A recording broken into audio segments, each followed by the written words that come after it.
चा श्री स्वयं स्वीकृतीनां भवनेषु लक्ष्मी पापात्मानां कृतधोयां हृदयेषु बुद्धि विश्वरूपस्य भाज्यासि पद्मा पद्मालया शुभे महालक्ष्मी नमस्तुभ्यं सुखदात्री नमस्तुते।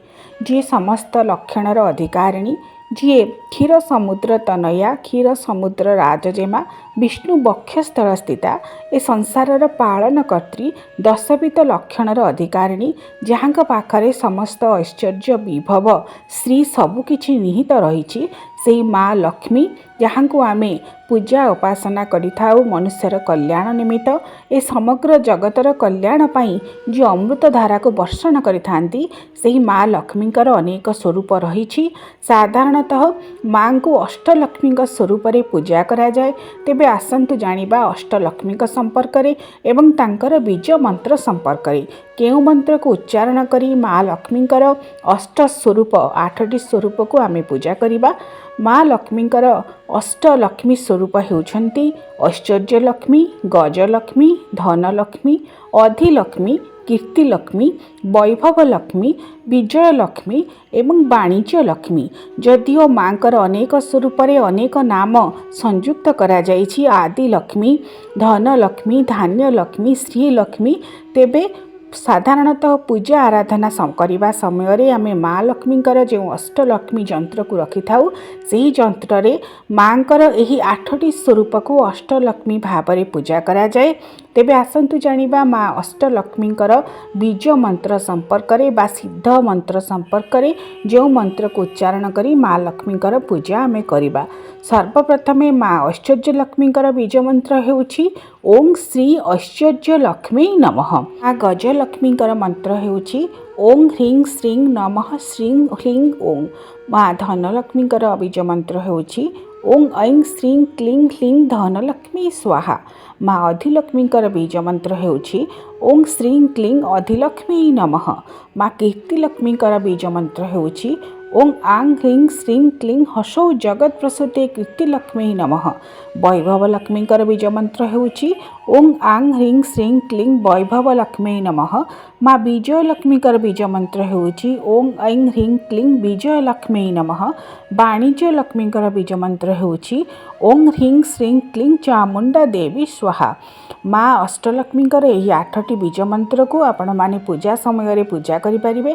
तेबे आसंतु जानिबा माँ लक्ष्मी जो अष्ट सिद्धि को प्रदान करिथांती से अष्ट सिद्धिर कथा। केउ प्रकार सिद्धि को अष्ट सिद्धि बोली कहा जाए।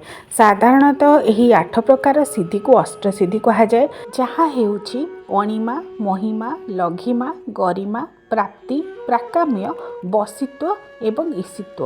अणिमा अर्थात निजर शरीर को क्षुद्राति क्षुद्र रे परिवर्तन करिबा। महिमा अर्थात शरीर को निज इच्छा रे विराट करिबा।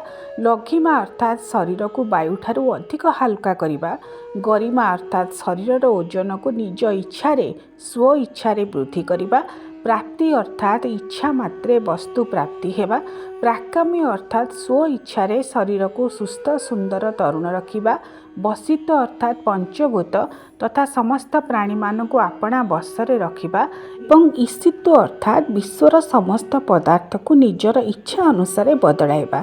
यही 8 प्रकार सिद्धि को अष्ट सिद्धि बोली कहा जाए। तेबे आसंतु जानिबा पंच महायज्ञ संपर्क रे। क्यों यज्ञ 5टी को पंच महायज्ञ बोली कहा जाए। शास्त्र कहती अध्यापनं ब्रह्मयज्ञ पितृयज्ञस्तु तर्पणम होमे दैव बलिर्भूत नृप यज्ञ तिथि पूतनम। मनुस्मृति रे संपर्क रे वर्णना करा जायछि जे आमर हिंदू सनातन शास्त्रीय धारा रे पंच महायज्ञ हेउछंती ब्रह्मयज्ञ, पितृयज्ञ, देवयज्ञ, भूतयज्ञ एवं नृयज्ञ। ब्रह्मयज्ञ साधारणतः शिक्षादान बा अध्यापना कार्य। संसार को शिक्षादान करने निमित्त जो यज्ञ करा जाए, ज्ञान प्रदान करने निमित्त जो यज्ञ प्रदान करा जाए, ब्रह्म अर्थात स्वयं निराकार निर्गुण स्वरूपकर सगुण उपासना पाई जो पूजा उपासना करा जाए ताहा हेउछि ब्रह्मयज्ञ। पितृयज्ञ हेउछि पितृपुरुषक उद्देश्य रे श्राद्ध पिंड दान तर्पण करिबा। देवयज्ञ हेउछि होम यज्ञ। जाग बोली आमे जहाकू कहूछे, जहाद्वारा देवता मानक संतुष्टि करने निमित्त आहुति प्रदान करा जाए।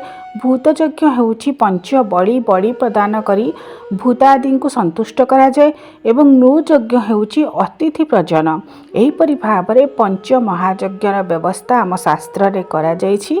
ओं नमो लक्ष्मी नारायणाय। ओं श्री जगन्नाथाय नमः।